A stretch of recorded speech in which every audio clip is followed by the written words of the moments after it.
Hello guys, in this video I am going to show you how to turn on assistance options such as weapon switch, quick reload and other options on the Free Fire application. But first I just want to mention, don't forget to subscribe to my channel because at 10,000 subscribers I am going to show you my whole YouTube revenue statistics and growth strategy, how to make money online. So let's jump into it. First of all, open the application on your phone, then tap on the settings option at the top of the screen when you have started a game.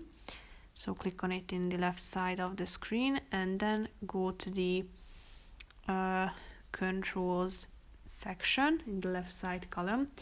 Then scroll down until you find the assistance section, and here you can turn on the assistance options such as quick weapon switch, quick reload, free look, parachute, sprint, drive and auto switch gun.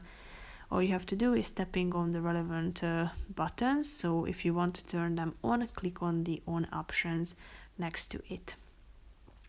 So that's pretty much it for this video guys. See you in the next one. Bye bye.